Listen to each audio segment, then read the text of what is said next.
Hello বন্ধুরা, বর্তমান ভারত এবং পাকিস্তানের মধ্যে যে যুদ্ধটা শুরু হয়েছে এর পরিণাম যদি কোনো কারণে গিয়ে অ্যাটমিক বোমা হয় তাহলে ভাবুন তো কতটা ভয়ানক হয়ে উঠবে এর পরিণাম।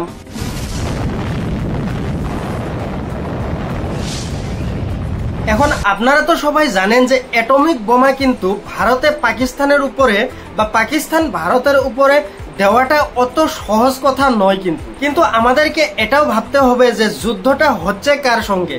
পাকিস্তানের সঙ্গে যুদ্ধ হচ্ছে যার মাথার মধ্যে কিচ্ছু নেই। যদি কোনো এক কারণবশত পাকিস্তানের মাথাটা খারাপ হয়ে যায় এবং তাদের সঙ্গে থাকা 170টা অ্যাটমিক বোমার মধ্যেও যদি একটা বোমা ভারতের উপর তারা ফেলে তবে কিন্তু ভারতের অবস্থা খুবই খারাপ হয়ে যাবে। পাকিস্তানের মন্ত্রী হানিফ আব্বাসী একটা ইন্টারভিউতে বলেছে যে তারা 130টি অ্যাটমিক বোমা ভারতের দিকে মুখ করে রেখেছে। সারা বিশ্ব এখন দুশ্চিন্তার মধ্যে রয়েছে যে এরকম দুইটি নিউক্লিয়ার দেশের মধ্যে যুদ্ধ হচ্ছে, এই যুদ্ধের পরিণামটা কি হবে।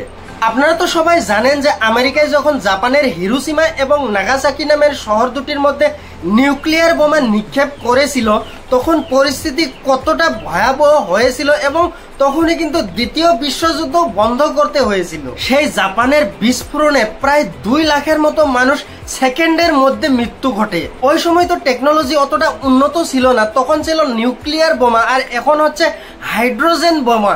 নিউক্লিয়ার বোমার থেকেও অনেক গুণ বেশি পাওয়ার রয়েছে এর মধ্যে। আপনারা কি জানেন পুরো দুনিয়াটা ধ্বংস করে দিতে মাত্র 200টি অ্যাটমিক বোমা যথেষ্ট।